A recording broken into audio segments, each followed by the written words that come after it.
ஒரு தொழிற்சாலை அமைய வேண்டும் கடற்கரையிலிருந்து. another mandatory condition, அதையும் அரசாங்கம் ரத்து செய்தது. இந்த காலகட்டத்தில் தான் ஸ்டெர்லைட் நச்சாலையை அகற்ற வேண்டும் என்று உச்சநீதிமன்றத்தில் 2.5 மணி நேரம் நான் வாதங்களை எழுப்பியிருக்கிறேன். நான் முன்னாள் சபாநாயகர் செல்லப்பாண்டியனிடம் சிறிது காலம் ஜூனியராக இருந்தேன். வணக்கத்துக்குரிய உச்சநீதிமன்ற நீதிபதியாக இருந்தாரே, திராவிட முன்னேற்ற கழகத்தை இந்த மண்ணிலே கட்டி எழுப்பிய அண்ணாச்சி ரத்தினவேல் பாண்டியன் அவர்களிடம் 3 ஆண்டு காலம் நான் ஜூனியர் வழக்கறிஞராக இருந்தேன். நான் அதற்கு பிறகு எந்த கட்டடமும் வாங்கி எந்த கோர்ட்டுக்கும் சென்றதில்லை. மக்கள் நலனுக்காக கோர்ட்டுக்கு சென்றிருக்கிறேன். மக்களை காப்பாற்றுவதற்காக நீதிமன்றத்திலே வாதாடி இருக்கிறேன்.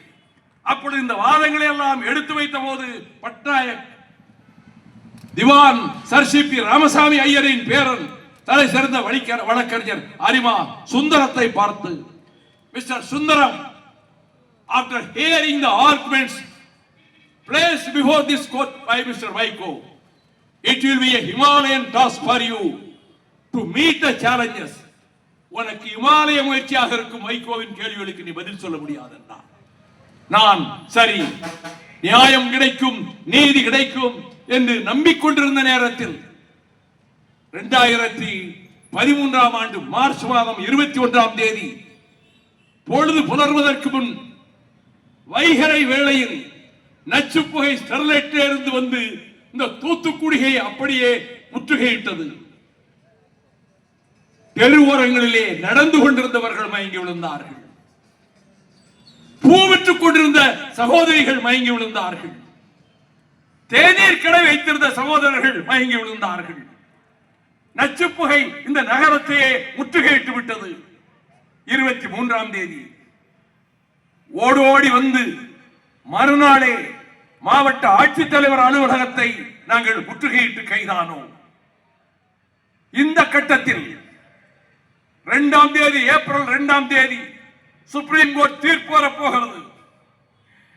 உளவுத்துறையினர் சொல்லி இருக்கிறார்கள் முதலமைச்சரிடம், ஸ்டெர்லைட் ஆலையை மூடும் தீர்ப்பை உச்சநீதிமன்றம் தரப்போகிறது என்று. Madam Jayalalithaa, very literate person, voracious reader, very shrewd and intelligent, ரொம்ப புத்தி கூர்மை உள்ளவர். 2ஆம் தேதி தீர்ப்பு, ஆலையை மூடினால் இவனுக்கல்லவா அந்த பேர் போய் சேர்ந்து விடும் மறுமலர்ச்சி திமுகவுக்கு என்று. 29ஆம் தேதி ஆலையை மூடுவதாக, மின்சாரத்தை துண்டிப்பதாக, தண்ணீரை துண்டிப்பதாக ஒரு உத்தரவை வெளியிட்டார். 2ஆம் தேதி மூடப்படும் தீர்ப்பு வரும் என்று அவர் நினைத்துக் கொண்டிருந்தார். நானும் அந்த நினைப்பிலே தான் சுப்ரீம் கோர்ட்டிலே முதல் வரிசையிலே போய் உட்கார்ந்திருந்தேன். நீதிபதி உள்ளே நுழைந்தார். 2 பேரும், பட்நாயக்கும் கோகலையும். வழக்கமாக உள்ளே நுழைகிற போதே என்னை பார்த்து புன்முறுவல் பூத்து ஒரு சிரிப்பை மலர விடுகிற நீதிபதி பட்நாயக் தலை நிமிரவே இல்லை. குறிந்த வண்ணமே உட்கார்ந்திருந்தார். தீர்ப்பு விரோதமாக போகிறது என்று நான் புரிந்து கொண்டேன். ஆலையை மூடுகிற உத்தரவை ரத்து செய்கிறவர் ஆலை தொடர்ந்து நடக்கட்டும் என்று தீர்ப்பளித்தார். அதிர்ந்து போன நான் அந்த தீர்ப்பை வாசித்து முடித்தவுடன், my lord, may I make a small submission? என் கருத்தை இங்கே சொல்லலாமா? yes do it, சொல்லுங்க. மகாராஷ்டிரத்துல மராட்டியத்துல இந்த ஆலையை சுக்குநூறா உடைச்சாங்க ரத்னகிரி பகுதி விவசாயிகள். அவர்கள்தான் வீரர்களா? தூத்துக்குடி இருந்த ஆலையை உடைக்கிற அளவுக்கு வீரமும் உரமும் அதே சம்மட்டியும் கடப்பாறையும் ஏந்தும் தைரியமும் எங்களுக்கு கிடையாதா? We are Tamils. We belong to a martial race. போர்க்குணம் கொண்ட மரபை சேர்ந்தவர்கள் நாங்கள். We are more valorous than the Marathas. மராட்டியர்களை விட நாங்கள் வீரம் நிறைந்தவர்கள் என்பதை சுதந்திர போராட்டத்திலேயே நாங்கள் நிரூபித்திருக்கிறோம். நாங்கள் வன்முறையை நாடினோமா?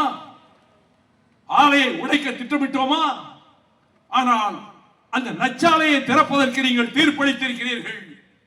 நீதி வேண்டும் என்று நான் நீதிமன்றத்தின் கதவுகளை தட்டினேன். ஆனால் நீதி இங்கே மரணடிக்கப்பட்டு விட்டது, சாகடிக்கப்பட்டு விட்டது என்று ஓபன் கோர்ட்ல சுப்ரீம் கோர்ட்ல சொன்ன உங்களை மிகவும் பாராட்டி ஒரு பாரா எழுதியிருக்கிறேனே என்றார். என்ன பயன் எனக்கு? இந்த ஆலையை திறப்பதற்கு நீங்கள் உத்தரவிட்டிருக்கிறீர்கள். தீர்ப்பாயத்துக்கு வந்தோம். ஹென்றி வேர் அவர்களே, தீர்ப்பாயத்தில் நானும் மனு தாக்கல் செய்திருந்தேன். அரிமா சுந்தரம் எழுந்தார். Don't allow him to speak. வைகோவை இங்கே பேச விடாதீர்கள். அவர் மனுவை நீங்கள் ஏற்கக்கூடாது, அவரை பேச நீங்கள் அனுமதிக்க கூடாது. ஏன் என்று கேட்டார். தேவையற்ற பிரச்சனைகளை கிளப்புவார் அவர். அந்த தீர்ப்பாயத்தின் நீதிபதி, நீதிக்கு அருகதையற்ற நீதிபதி, எல்லோருக்கும் வாய்ப்பு கொடுத்தார். எனக்கு வாய்ப்பு கொடுக்கப்படவில்லை. அடுத்த வாய்தாவுக்கு போனோம். சுப்ரீம் கோர்ட்டில் நீதிபதியாக இருந்து தீர்ப்பாயத்துக்கு தலைவராக வந்த ஒரு நீதிபதி சாயங்காலம் அவருக்கு பதவி முடிகிறது. 1 மணி நேரத்தில் தீர்ப்பாய தலைவராக்கப்பட்டார். அவர் பொறிந்து தள்ளினார், என்னை பார்த்து காய்ந்து தள்ளினார். அடுத்து அரிமா சுந்தரம், இந்த ஸ்டெர்லைட் திறக்கப்படாவிட்டால் பெரும் பாதகம் நாட்டுக்கு ஏற்பட்டுவிடும், உடனே திறக்க ஆணையிடுங்கள். Justice, I don't want to mention his name, அவர் சொன்னார், in the next hearing I am going to pass the orders to start and open the Sterlite.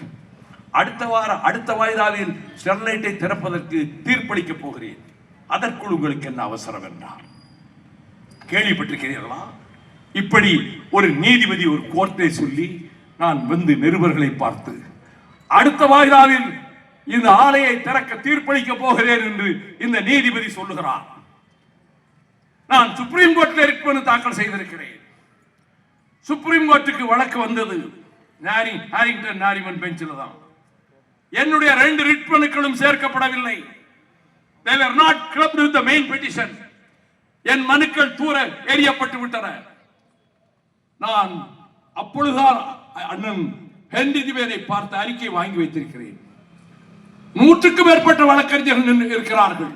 நான் கடைசி வரிசைக்கு பின்னாலே இருந்து, my lords, I seek for justice, நான் நீதி கேட்கிறேன் இங்கே. அவர் திகைத்து போய் என்னை பார்த்தார். What for? The blood spilled in the soil of Tuticorin. Thoothukudi மண்ணில் சிந்தப்பட்ட ரத்தம் cries for justice before this honorable court. அந்த ரத்தம் இங்கே வந்து நீதி கேட்கிறது. அங்கே சிந்தப்பட்ட ரத்தம் உச்ச நீதிமன்றத்தில் நீதி கேட்கிறது. You come to the forward. Place your arguments. 10 நிமிடத்தில் என்ன ஆர்குமெண்டை வைத்து விட முடியும்? பக்கங்களை புரட்டிக் கொண்டே அவரை பார்த்து சொன்னேன், there are enough materials. How could I place all the materials within a small minutes? I have become nervous.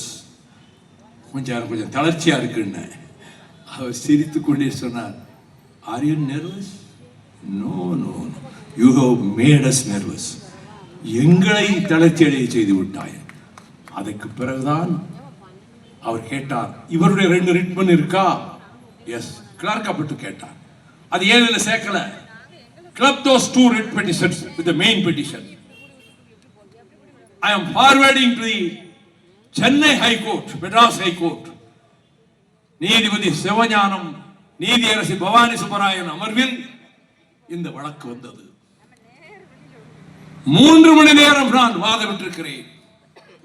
கண்கள் பனிக்க, நெஞ்சம் கொதிக்க, இங்கே நடைபெற்ற சம்பவங்களை எல்லாம் வரிசையாக அடுக்கி நான் இந்த ஸ்டெர்லைட் நச்சாலை சுற்றுச்சூழலுக்கு விரோதமானது என்பதற்கான புள்ளி விவரங்களை ஒன்றன் பின் ஒன்றாக அடுக்கி, இது நாசகார நச்சாலை என்பதற்கு அங்கே இருக்கக்கூடிய புகை குழாய் எத்தனை மீட்டர் இருக்க வேண்டும் என்ற அந்த கண்டிஷன் நிறைவேறி இருக்கிறதா என்று இப்படிப்பட்ட ஆதாரங்களை முன்வைத்து நான் பேசிய போது, இங்கேதான் சமநீதி சோழனின் சிலை இருக்கிறது.